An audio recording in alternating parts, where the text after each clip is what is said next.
오늘 보실 말씀은 제가 가지고 있는 성경 구약 성경 981면에 이사야 11장 1절부터 9절 말씀까지 제가 한 절 읽고 여러분들 한 절 읽고 교도하며 읽도록 하겠습니다. 이사야 11장 1절부터 9절 말씀까지입니다. 구약 성경 981면에 이사야 11장 1절부터 9절 말씀까지를 제가 한 절 읽고 여러분들 한 절 읽고 교독하며 읽도록 하겠습니다. 앞에 자막이 준비되어 있으니까 참고하시면서 같이 교독하시기 바랍니다. 이새 줄기에서 한 싹이 나며 그 뿌리에서 한 가지가 나서 결실할 것이요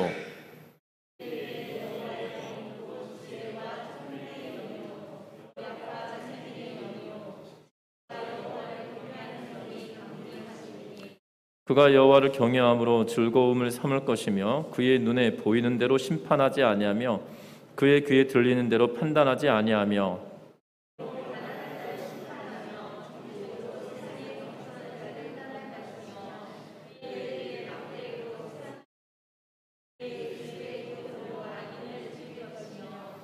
공의로 그의 허리띠를 삼으며 성실로 그의 몸의 띠를 삼으리라.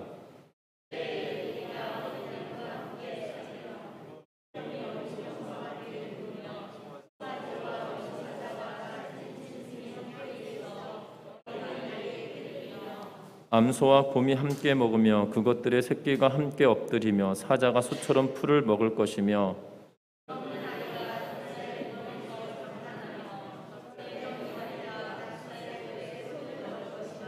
같이 읽습니다. 내 거룩한 산 모든 곳에서 해됨이 없고 상함도 없을 것이니 이는 물이 바다 덮음같이 여호와를 아는 지식이 세상에 충만할 것임이니라. 아멘. 우리 서로 인사 나누고 말씀 나누겠습니다. 사랑하고 축복합니다.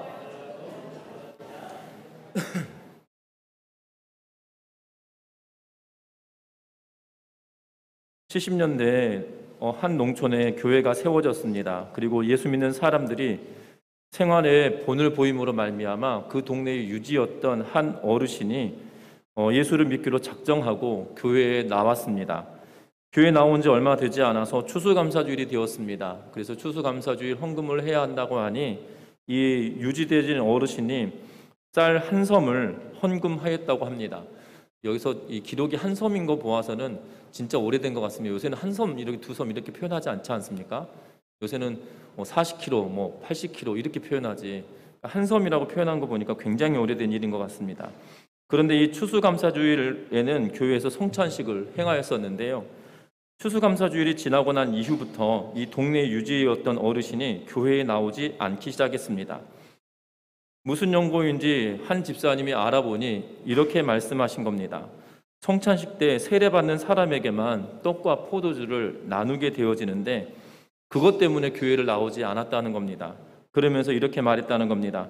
세상에 내가 쌀 한 섬을 하나님한테 바쳤는데 그 눈꽃만한 빵 한 조각을 나만 빼고 다 먹더라 라고 하면서 그것 때문에 오해를 하고 시험 들어서 교회에 오지 않았다고 합니다. 이런 시험을 들게 되었던 이유가 무엇일까요? 그것은 다른 것이 아니라 이 무지 때문이기도 하지만 교만 때문이기도 하다는 겁니다. 여러분들 이 질문 하나 드릴 텐데요. 세상에서 가장 교만한 것이 어떤 것일까요? 이 둘 중에 하나를 선택하는 건데 하나는 우물 안에 사는 개구리이고 또한 백두산 계곡에서 살고 있는 호랑이인데 이 둘 중에서 어떤 것이 더 교만할까요? 어떤 분들 호랑이라 생각하시겠지만 세상에 교만한 것은 우물 안의 개구리일 것입니다. 왜냐하면 호랑이는 넓은 세상을 다니면서 본인이 큰 이 맹수이기 때문에 교만할 거라고 생각하지만 세상의 모진 풍파를 알고요. 본인이 도망가야 될 때를 아는 것이 이 호랑이일 것 같습니다.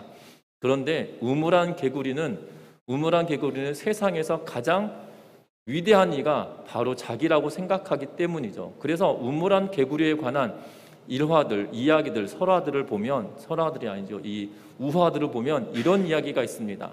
세상 구경을 하고 돌아왔던 한 개구리가 우물 안에 들어와서 내가 황소를 봤는데 황소가 어마어마해 라고 이야기를 하죠. 우물 안에서만 살았던 이 개구리가 황소가 이만해 라고 하면서 자기의 배에 공기를 불어넣어서 배를 키웁니다. 그것보다 더 커 라고 하는 말에 그러면 이만큼 해? 라고 하다가 더 크게 불어넣습니다. 그러다가 어떻게 되었습니까?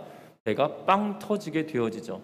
자기가 배가 터질 만큼 바람을 불어넣었지만 황소에 될 수 있을까요? 없을까요? 되지 못하거든요. 그런데 황소의 크기에 될 수 있다라는 그 교만이 우물한 개구리에게 있다라는 것입니다. 분명한 것은 이 교만이라고 하는 게 참 무섭고 염려가 됩니다. 그러나 이 땅에 저와 여러분들을 위해 십자가에 지시기 위하여 오신 예수 그리스도는 만왕의 왕이시고 만유의 주가 되신 분이심에도 불구하고 겸손하고 의로운 왕으로 이 땅에 오셨다는 사실입니다. 특별히 이사야 선지자가 예수님이 이 땅에 오실 것에 대하여 예언하며 오늘 말씀을 기록해 놓고 있는 것을 보게 되는데, 그 왕 대신 만왕의 왕이요 만유의 주신 예수께서 이 땅에 오실 때 예언된 대로 이 땅에 오셨다는 사실입니다. 특별히 추수감사 주일이 지나고 나면 대강절 절기라고 해서 성탄절 전주부터 4주간을 두고 대강절 절기라고 이야기합니다. 성탄절을 준비하면서 예수님의 오심을 기대하고 바라는 그 주간이라는 거죠.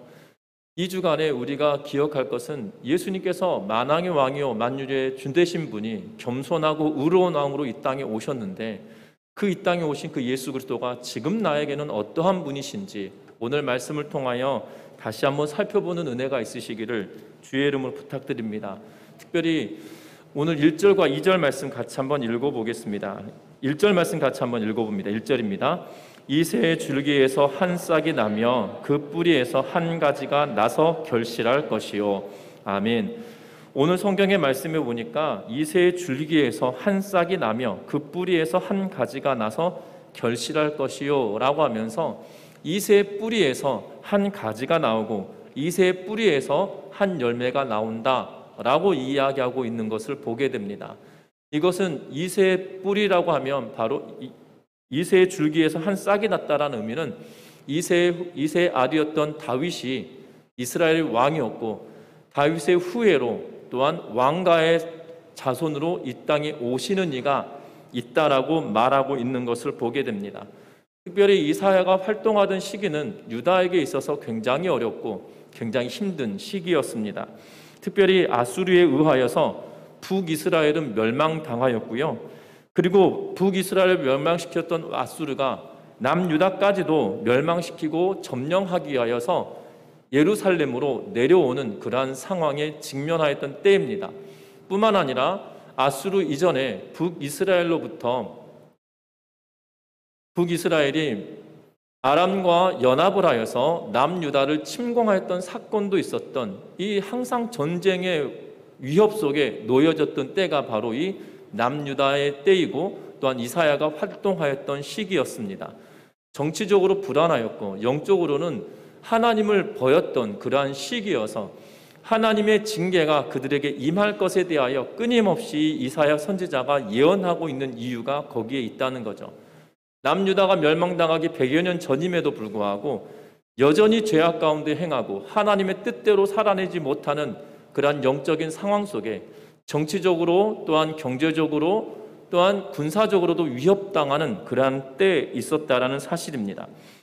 현대로 따지면 지금과 같은 상황일 거라 생각이 들어집니다. 경제적으로는 코로나19 때문에 많은 사람들이 아우성을 치며 힘들다라고 말을 합니다. 또한 정치적으로는 굉장히 염려가스러운 그러한 상황 속에 놓였다라고 말합니다. 20대 대선을 두고 사람들은 이렇게 평가합니다. 덜 나쁜 사람을 뽑는 대통령 선거가 될 거다라고, 제 이야기가 아니고 방송에서 계속 이야기를 하기 때문이죠. 그러한 상황인 것을 보게 됩니다. 기자가 어떤 취지로 그런 글을 썼는지 모르겠지만 많은 사람들이 공감하고 있는 것처럼 여겨집니다. 그래서 이 호감도가 엎치락뒤치락 하고 있는 것을 보면 그것을 반영하지 않겠나 싶은 생각이 들어지는데요. 정치적으로도 지금 현재 굉장히 혼란스러운 상황 아닌 상황으로 내몰려져 있습니다. 경제적으로는 어려운 상황에 내몰려져 있습니다. 영적으로는 어떻습니까?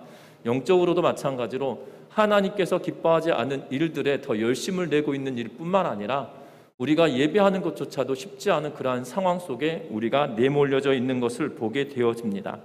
그런데 그때에 하나님께서 이러한 상황 속에 이 예언의 말씀을 하고 계시다는 거예요. 참으로 두렵고 염려가 되는, 정치적으로 불안하고 경제적으로 불안하고 또한 군사적으로도 위협받고 있는 그 불안한 가운데 지금 하나님께서 이사야를 통하여 예언해주고 계시는 말씀이 바로 1절의 말씀이었다는 거예요. 이새 뿌리에서 한 가지가 나오고 결실을 맺게 될 때가 온다라고 하면서 이새의 후손이었던 다윗의 왕가를 통하여 예수 그리스도가 이 땅에 오실 것에 대하여, 메시아가 이 땅에 오실 것에 대하여, 구원자가 이 땅에 오실 것에 대하여 명확하게 예언하고 있다는 거예요. 그런데 그 구원자가 어떠한 왕이냐, 어떠한 메시아냐, 2절 말씀에 그 메시아에 대하여 이야기하고 있는데 2절 말씀도 같이 한번 읽어봅니다. 그의 위에 여호와의 영 곧 지혜와 총명의 영이요 모략과 재능의 영이요 지식과 여호와를 경외하는 영이 강림하시리니. 아멘. 메시아 대신 구원자 되신 그분이 어떠한 분이냐? 하나님의 영으로 강림되어져 있는, 다시 말하면 하나님의 영으로 충만한 이다라고 말하고 있는 걸 보게 되어져요. 하나님의 영은, 여호와의 영은 어떠한 영이냐? 지혜와 총명의 영이고 모략과 재능의 영이고 지식과 여호와를 경외하는 영이다라고 하면서 이 6가지의 특징을 가지고 있는 영이 그에게 충만한 분이 이 땅에 오실 것이다 라고 말하고 있는 것을 보게 됩니다. 그리하여서 이 땅이 정말 하나님께서 기뻐하시고 원하시는 그러한 나라로 만들 것에 대하여 이야기하고 있다는 것이지요. 오늘 보니까 지혜와 총명의 영이요 모략과 재능의 영이요 지식과 여호와를 경외하는 영으로 말미암아 통치하시고 메시아 되시는 분이 이 땅에 오심으로 말미암아 이 땅이 어떠한 나라가 되어질 것인지에 대하여 이사야는 예언하고 있는데, 그 예언의 말씀이 3절부터 시작하여서 9절, 8절 말씀까지 이야기하고 있는 걸 보게 되어져요. 메시아는 이 땅에 보내주실 것이다. 메시아를 통한 나라가 어떠한 나라이냐에 대하여 이야기하는데 3절 말씀 같이 한번 읽어봅니다. 그가 여호와를 경외함으로 즐거움으로 삼을 것이며 그의 눈에 보이는 대로 심판하지 아니하며 그의 귀에 들리는 대로 판단하지 아니하며. 아멘. 메시아가 통치하시는 나라는 어떠한 나라가 되어질 거냐? 만유의 왕 되시고 겸손하고 성실하신 왕이 이 땅을 다스릴 때 어떻게 다스리냐면 성령으로 충만하고 하나님의 영으로 충만한 분이 다스리시기에 하나님을 다스릴 때 여호와를 경외하는 마음으로 즐거움을 삼는다라고 말하고 있는 것을 보게 됩니다. 여러분들 하나님을 경외하고 하나님을 경외하는 것을 즐거워하며 살아갈 때 어떠한 특징적인 것이 나타나냐면 오늘 3절에 보니까 그의 눈으로 보여지는 것으로 심판하지 않는다, 판단하지 않는다라고 말합니다. 또한 그의 귀에 들리는 대로 판단하지 않는다라고 말하고 있는 것을 보게 됩니다. 여러분들 눈에 보여지는 대로 판단하고 귀에 들려지는 대로 판단한다면 그만큼이나 어려운 시대가 없을 것입니다. 여러분들 그렇지 않을까요? 지금은 눈으로 보여지는 것이 다가 아니고요, 귀에 들려지는 것이 다가 아니라는 거예요. 그래서 더욱더 분별하기 어려운 시대가 되었다라고 말을 합니다. 제가 군생활할 때 이야기를 참 죄송한데요, 제가 군생활하는 동안에 교회에서 근무하는 군종 사병이었습니다. 그러던 어느 날 저희 목사님이 이렇게 말씀하십니다. 이 양군종, 그러면서 뭐라고 이야기하시냐면 오늘 강남에 있는 한 노회에서 이 부대 방문을 하실 거야. 그런데 놀라지 마라. 금호그룹 부회장 사모님이 함께 오실 거야. 너 한번 찾아봐라. 이렇게 말씀을 하신 거예요. 부대도 난리 났습니다. 왜냐하면 이 금호그룹 부회장 부인 되시는 분이 그 여전도 회원들과 함께 오신다고 하니 별일은 아니지만 비서실에서 연락이 들어간 것 같습니다. 목사님이 이야기한 적이 없다 하시는데 부대장이 갑자기 본인의 스케줄을 다 변경시키고 오신 거예요. 그랬던 적이 있었습니다. 그러면서 이분들이 다 왔다가 가셨어요. 그렇다고 해서 그 누구도 부대장한테 누가 누구인지 소개도 해드린 적도 없습니다. 그러면서 저에게 이 목사님이 이렇게 물으셨어요. 누군지 찾아봤어? 라고 물으셨습니다. 그리고 그때만 하더라도 디지털 카메라가 아니라 필름 카메라로 찍을 때였지 않습니까? 다 카메라로 찍고 정운병의 사진도 다 찍어주면서 했었거든요. 그러면서 사진이 딱 나왔을 때쯤 뭐라고 말씀하시냐면 찾아봤냐고 이야기하시면서 그때 같이 근무했던 군종병들이 이 사람 아니냐면서 이 목걸이가 화려하고 팔찌에 금부치가 있고 귀가 이렇게 이렇게 큰 보석을 달고 있는 이분 아니냐면서 저희가 그랬거든요. 그랬더니 목사님 막 웃으시면서 이분이야 라고 하시는데 옆집 할머니 같은 분이신 거예요. 그냥 뭐 모르겠습니다. 여성 의류의 브랜드가 어떤 거 있는지 모르겠고 그 옷이 얼마나 값지고 비싼 것인지는 모르겠으나 그냥 동네 옆집 할머니처럼 수수하게 입고 오신 분이 금호그룹 부회장 부인이시라는 거예요. 깜짝 놀랐던 기억이 납니다. 우리는 외모로 사람을 판단합니다. 그래서 화려하게 입은 그분이 거다라고 착각을 하고, 또한 부대장도 아마 이분한테 더 많이 신경 썼던 것 같다는 생각이 듭니다. 그런데 헛다리 짚었구나라고 혼자 개인적으로 생각했던 때가 있었거든요. 여러분들, 눈으로 보여지는 것이 다가 아니라는 거예요. 내 귀에 들려지는 것이 다가 아니라는 겁니다. 사람들은 막 칭찬을 해줍니다. 그러고 뒤에서는 욕할 때도 있거든요. 희한합니다. 앞에서는 칭찬을 하는 것처럼 여겨지지만 뒤에서는 딴소리 할 때도 있는 것을 보게 되어져요. 그런데 우리는 내 눈으로 보여지는 대로, 내 귀에 들려지는 대로 판단하고 평가할 때가 있지만, 성령이 충만한 예수께서 이 땅을 다스리실 때는 눈에 보여지는 대로 판단하시는 것이 아니고요, 귀에 들려지는 대로 판단하신 분이 아니시다라고 이야기해요. 그러면서 5절에 뭐라고 규정을 짓고 있냐면, 공의로 그의 허리띠를 삼고 성실로 그의 몸에 띠를 삼는 분이다라고 이야기하며, 귀에 들리는 대로 평가하지 않고 눈에 보여지는 대로 판단하지 않아서 공의롭게 판단하시고 성실함으로 다스리실 분이시다라고 이야기하고 있는 것을 보게 되어집니다. 예수께서 다스리는 그 나라는 이러한 나라가 된다라고 말씀해 놓고 있다는 거예요. 그러면서 6절 말씀부터 8절 말씀까지 보면 기가 막힌 나라를 또한 말하고 있는 것을 보게 됩니다. 이리가 어린 양과 함께 산다라고 이야기합니다. 이리가 어린 양과 함께 살 수 있을까요? 없을까요? 어린 양은 살 수 있을 겁니다. 근데 이리는 그렇게 못 살 겁니다. 왜냐하면 이리는 어린 양을 먹이로 생각한 이 번뜩번뜩 생각나지 않겠습니까?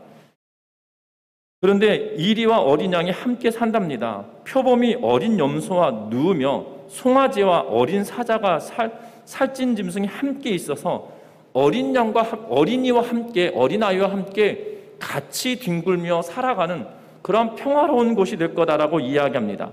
뿐만 아닙니다. 암소가 곰하고 함께 먹고 그것들의 새끼가 함께 엎드리고 사자가 소처럼 풀을 뜯는 그러한 시대가 되어진다라고 말합니다. 젖먹이 아기가 독사의 구멍에 손을 넣고 장난을 치면 가능한 일일까요? 불가능한 일일까요? 불가능한 일이거든요. 그런데 예수님께서 통치하시는 그 땅은 폭력도, 그리고 약육강식도, 그리고 독한 것도 그곳에 있지 않다라고 이야기하며 변화된 새 세상이 될 것에 대하여 이야기하고 있는 것을 보게 된다는 겁니다. 이러한 나라를 만드신다라고 말씀하고 계십니다.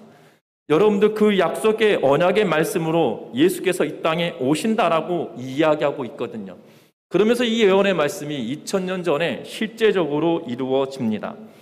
여러분들이 예수님께서 이 땅에 오셨을 때 유다의 백성, 특히 다윗의 후손으로 이 땅에 예수께서 오십니다. 그리고 그가 이 땅에 계시는 동안 그가 행하셨던 일들을 보면 정말 이러한 일들로 행하셨다는 사실입니다. 예수님께서는 사람을 판단하시고 평가하실 때 외모로, 또한 그들의 말로 예수님이 평가하셨다라면 예수님은 바리새인들을 칭찬하시고 바리새인들과 더불어 함께 하셨어야 했을 것입니다. 그러나 예수님은 바리새인들의 잘못된 부분을 질책하시며 외식하는 자다라고 평가하시며 그들의 잘못을 깨우치기를 요구하시며 말씀하셨던 것을 기억합니다.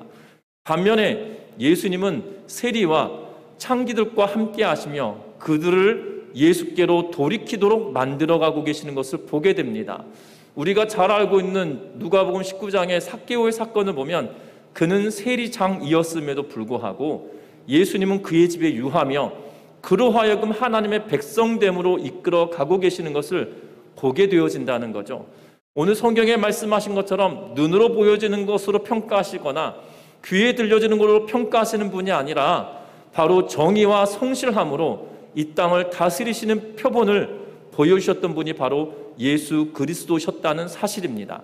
뿐만 아닙니다. 예수님께서 이 땅에 오심으로 말미암아 예수와 함께하였던, 적어도 예수님과 함께하였던 공동체에 있어서는 이러한 평화가 그들 가운데 있었다는 겁니다.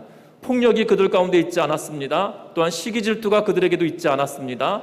뿐만 아니라 예수님을 믿었던 그들에게 정말 이 나라가, 이 예언되었던 이 나라가 실제적으로 이루어져 있는 것을 보게 되어집니다. 9절에 이렇게 말합니다. 내 거룩한 삶 모든 곳에서 해됨이 없고 상함도 없을 것이다 라고 이야기하면서 예수님이 다스리시는 나라는 해될 것이 하나도 없으며 또한 상할 것도 없다라고 이야기하며 그의 나라가 거룩하여지고 또한 완성형인 것처럼 우리들에게 말씀해 주고 계시는 것을 보게 된다는 겁니다. 이 사건이 실제로 이루어졌다라고 앞에서도 말씀드렸는데요. 초대교회 성도들도 마찬가지였습니다.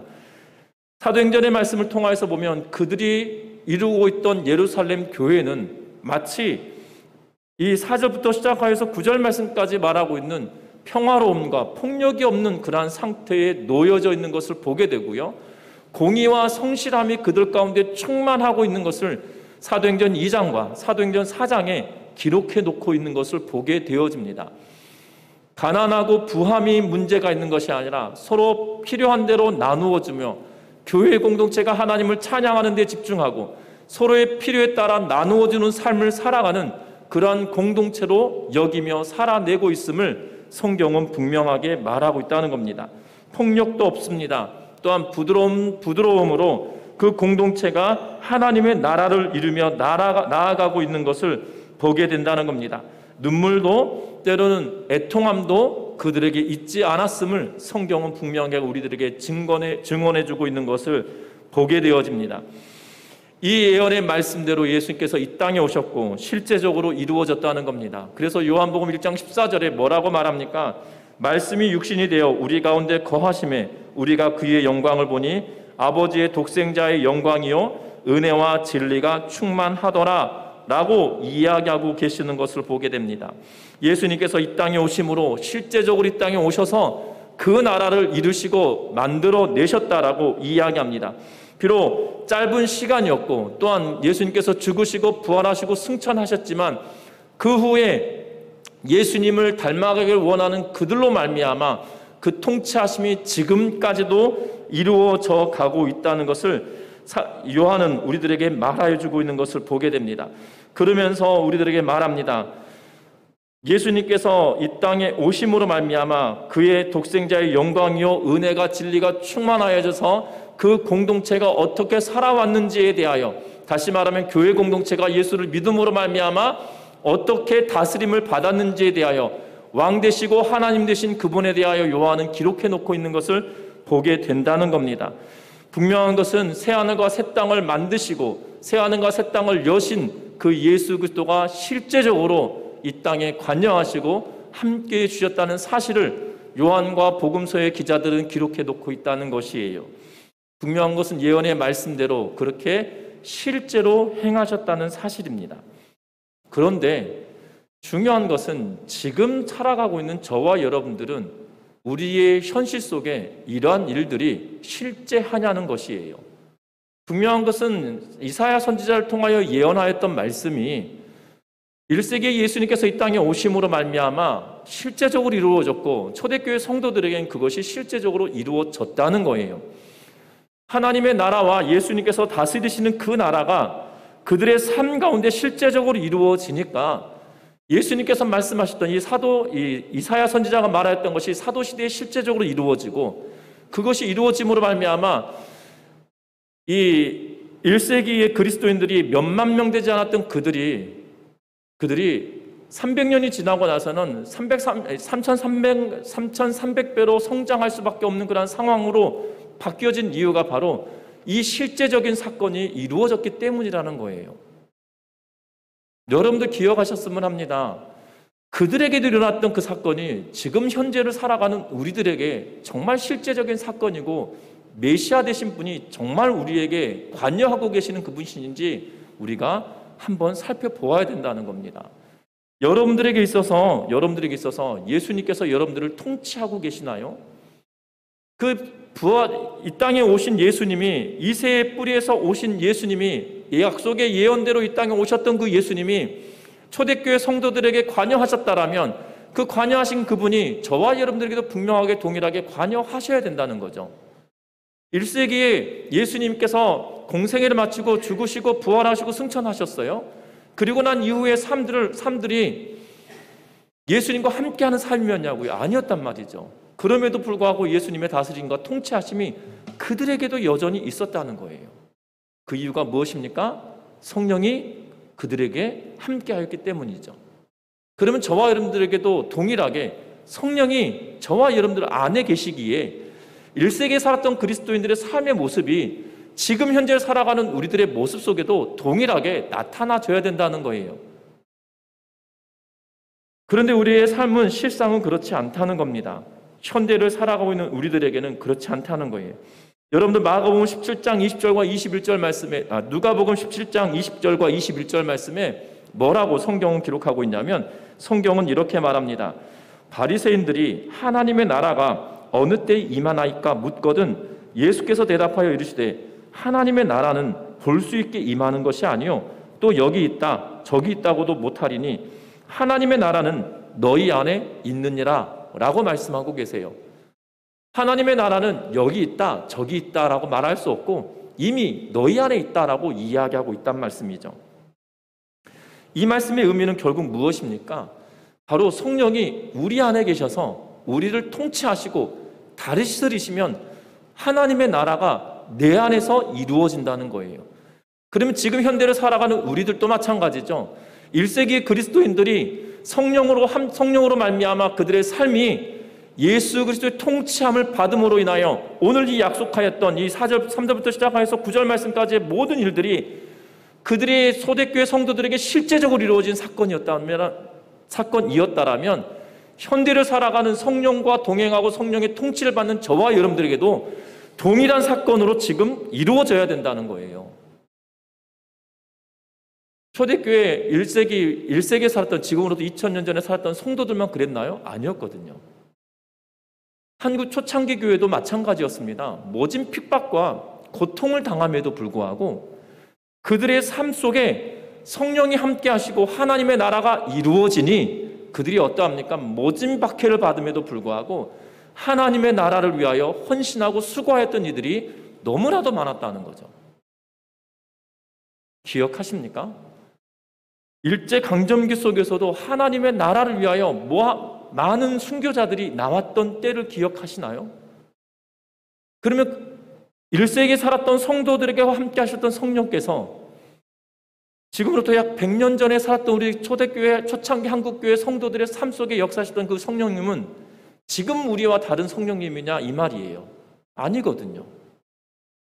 저와 여러분들 기억하셨으면 합니다. 성탄절을 준비하면서 우리가 기억할 것은 예수께서 이 땅에 오신다라고 예언하였던 이 이사야 11장의 말씀이 사도행전에 실제적으로 이루었던 그 사건이고 한국 초창기 교회에 실제로 일어났던 사건이다라면 지금 우리에게도 동일하게 이루어져야 될 사건이라는 거예요.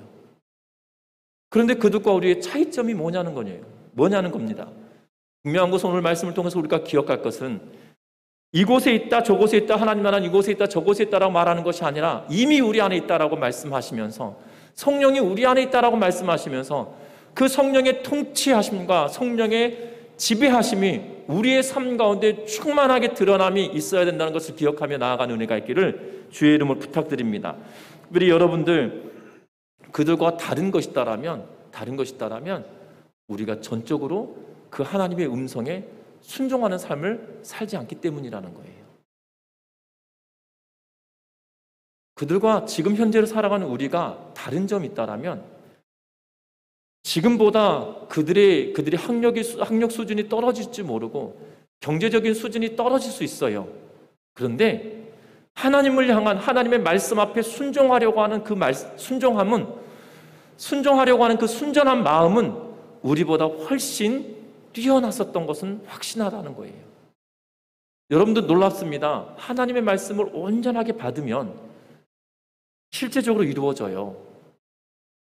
그들의 생각이 바뀌고요. 삶의 태도가 바뀌고요. 마음가짐이 달라지는 것을 보게 되어집니다.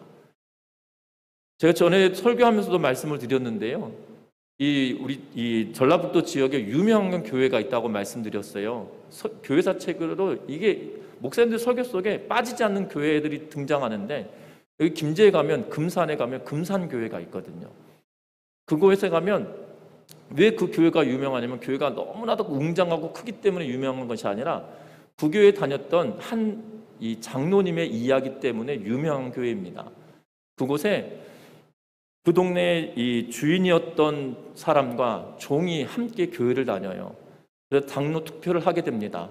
그런데 종이 장로님이 먼저 되신 거예요. 그러면 어떨 것 같으십니까? 저 같으면 이 교회 안 다닙니다. 다른 교회로 옮겨가고 말지.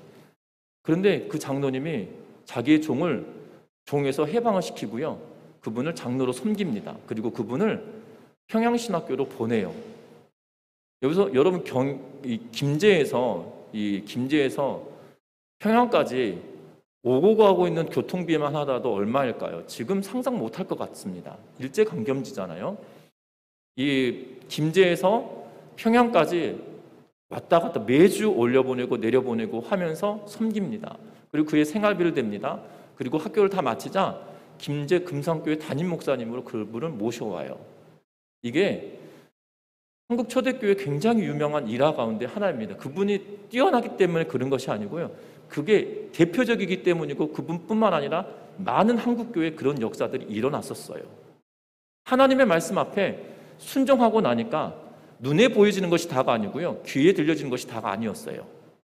하나님의 말씀이 먼저 들려지니 눈에 보여지는 것은 다가 아니고요. 하나님의 말씀에 순종하니 그냥 신부는 문제가 되지 않았던 것이지요. 그 반면에 교회사 책에 이러한 일도 있습니다. 어떠한 일이 있냐면 양반들이 다니는 교회에 백정이 전도되어서 옵니다. 그랬더니 교회 안에 들어왔더니 양반들이 다니던 곳에 형제여 하면서 받아들여 주니까 이 백정이 너무나도 감격이 되는 거예요. 이게 구한말이니까 너무나 감격스러워서 백정 무리들을 집단으로 개종하는 사건이 벌어집니다. 그랬더니 교회에 있던 양반들 중에 한 무리가 우리가 어떻게 백정들과 같이 교회 다닐 수 있냐 라고 하면서 교회가 갈라져서 교회를 따로 세워요. 여러분, 이 서울에 가면 큰 사대문 안에 있는 교회 가운데 한 교회가 그런 일로 인하여서 시작된 교회가 있습니다. 이 교회사 책에 등장하는 교회이거든요.